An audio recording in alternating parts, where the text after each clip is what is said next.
Conspiracy, there's that one, and then I got a brand new one out called Our Occulted History, which will really raise your eyebrows. But folks, what it comes down to is we are in the struggle between light and darkness, because throughout history it's been pretty well established that light is knowledge and darkness is ignorance.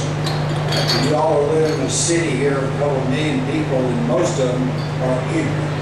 Now that doesn't mean they're stupid, it just means they're ignorant. They don't have any idea of what's going on. So I challenge you to go out today and promise yourself that you're going to talk to at least one other person. If everybody in this room was to tell one other person what you've learned here tonight, and those people go out and tell one other person, pretty soon we could be in the majority.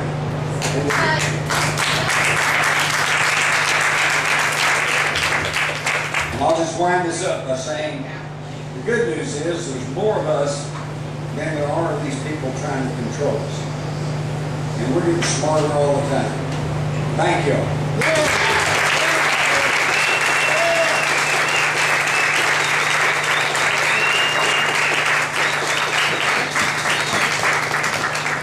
All right. I'll be happy to answer anything that I think I can. Yes, sir. I have two questions. Check. Hold on just a minute. We've got a microphone here. There was a documentary that I saw a while back. There was a documentary a while back that I saw where it talked about the police in New York City on 9/11. Because you were showing pictures of a building that had damage, but it wasn't related to the two towers that were hit. There was a report that the police, there was even on this one documentary, the police recordings talking about they found vans with explosives, moving vans with explosives in New York City. Talk about urban moving systems, talk about possible Saudi and Israeli involvement, such as the 9/11 dancing Israelis, the 9/11 art students. They showed up in the building where I worked at Louisville 4 months before 9/11, the Israeli art students. And so I know there's like a 54-page DEA report on it. You Google DEA, Israeli art students, you'll find it. But just talk about those points. Okay, two things there, the Saudis and Israel. Okay, number one, the Saudi connection is pretty thick and pretty obvious. And if you'll remember, when Congress first put together a coalition investigation of 9/11, they had an 18-page document on the Saudi influence, the Saudi connection, which was classified. They wouldn't even let us see it. And as far as I know, they still haven't publicized that. And the reason for that is quite simple, because of the tight political and social connections between the Saudi royals and the Bush family, which were invited over to Saudi Arabia in summer of 2001 as special honored guests. The other thing is Israel. Yes, most of you either have forgotten or never knew about the art student scandal. This was in the summer of 2002. 400 Israelis who were over here on student visas, supposedly to study art, were tossed out of this country and sent back to Israel because they had been spying on our military installations and all kinds of stuff here.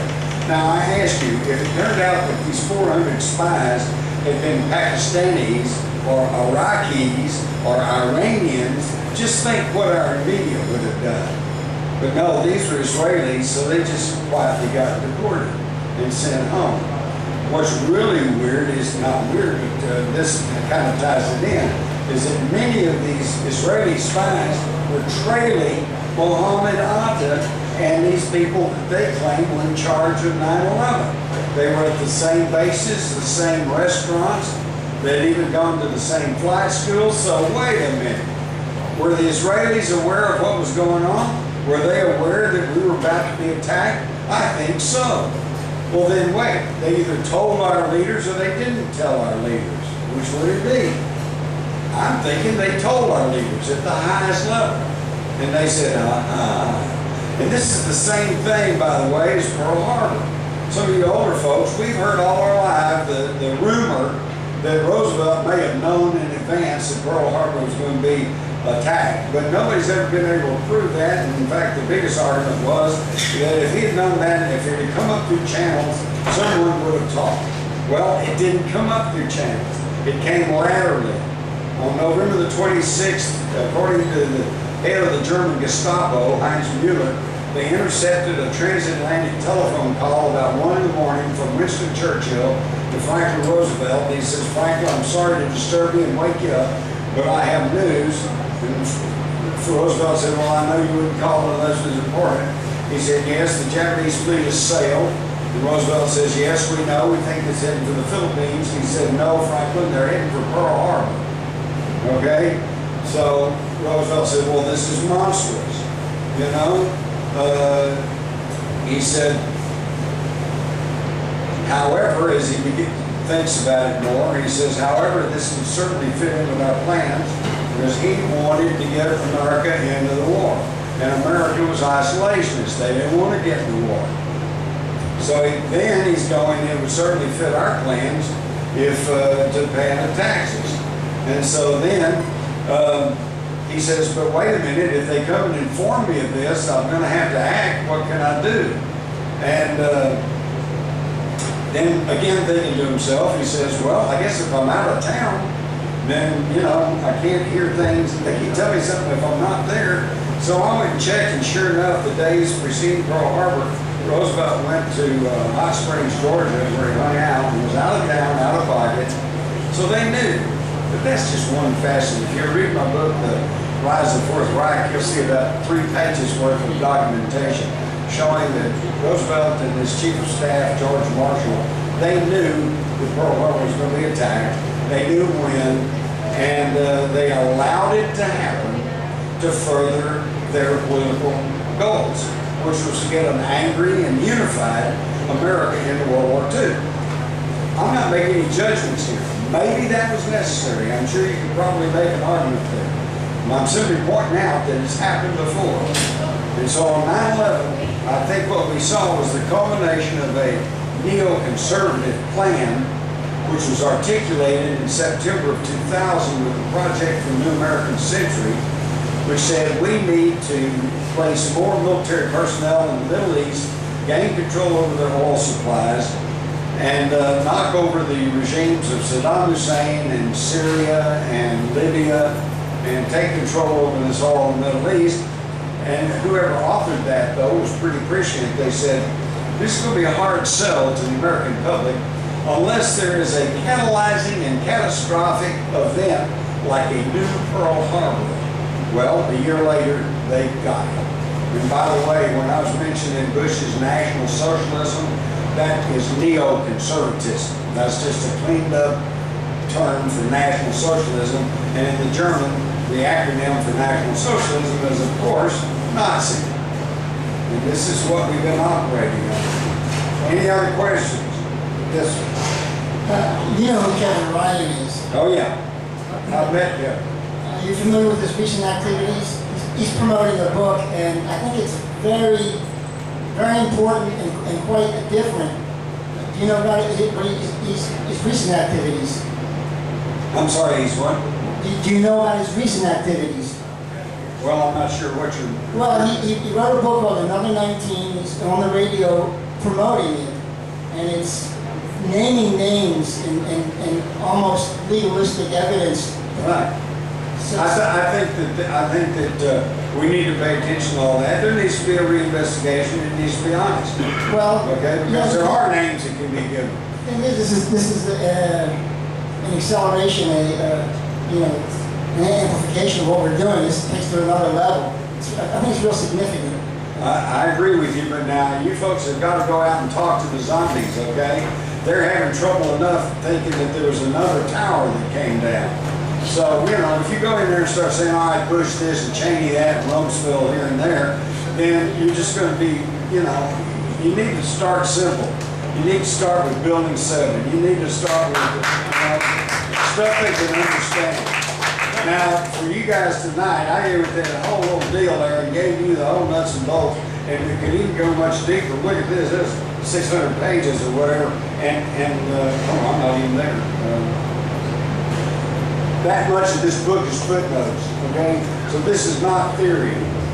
If you get a hold of this book, you'll have all the information you need. I will tell you this, I met a lieutenant colonel who was in Saudi Arabia on 9/11, and they were all watching TV and they saw the planes hit the towers, And they're going, oh, holy crap. And they said, okay, this is war. So they said, the base commander immediately called an emergency meeting of all the staff because they were going to go on a war footing. Everybody showed up right on time except their chief of intelligence. And she came dragging in late, just white as a sheet. And this guy said, I was ready to read her the riot act. And I said, don't you understand we're under attack in a war situation?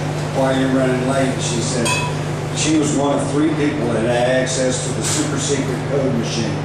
She said, because I was just overwhelmed. Says, Cheney has ordered a shoot down of the U.S. American commercial airline. So he said when he got back to the United States, he started hearing the story about Let's Roll. He's going, what's that? And they said, well, you know, and told him the official tale about how the passengers had overcome them and everything. He knew it wasn't right. He knew there was another story. People know this stuff all over the place. People like this guy, this colonel. People like Laura Chavez. People everywhere. The problem is you're not going to see this in the mass media because it's all, everything you see in here is controlled by one of 5 multinational corporations with interlocking ownerships and directorships. A handful of people control everything you see in here. That's why it's so incumbent upon you all to get out there and start talking to people and try to educate people on what's going on, or we're just going to lose this country. Any other questions? Yeah, Albert. It's my understanding, I don't speak Russian, but I have read that Homeland Security translated into Russian is 3 words which begin with KGB. In addition to that, Homeland Security is the same term that Hitler used, Heimatsicherheit. I mean, it sounds like it's the same people over and over again writing the same legislation. Have you read my book, Rise of the Fourth Reich? Yes. You'll find it is the same people. Yeah. I'm not trying to tell you that these people are neo-Nazis because they're not. They're the real old guys. At the end of World War II, we defeated the German military. And it was the German Wehrmacht that surrendered there at Reims. We didn't defeat the Nazis. There was nobody representing the Nazi party even in on the surrender. We just scattered them, made them move. And they came over here under Project Paperclip, and we rolled them into our military-industrial complex.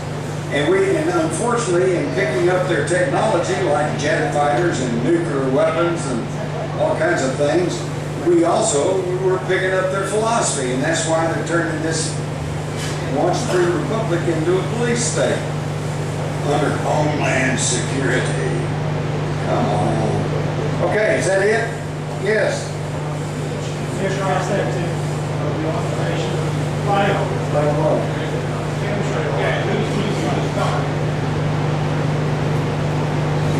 Who's the authority that monitors illegal air traffic? Because everybody in here is 50 and up can remember chemtrails are, you don't even have to debate it. It didn't exist. I used to look at the sky when I was a kid all the time, and I never saw trails go from one horizon to the other. I've seen the little trails that follow the contrail, and you can't show me any film of something before 1990 where you can see chemtrails in the sky. So the question is, who monitors that? Who's the authority that you would call and say, we've seen it in our own neighborhood. I've seen them go huge altitudes, and they're leaving the trail from the takeoff. There's no condensation at ground level. There's even been videos taken of them in the air, and they cut it off and on. So wait a minute, you're trying to tell me they cut their engines off and on, flying across the sky? No, they're dumping stuff on it. We even know what's in there.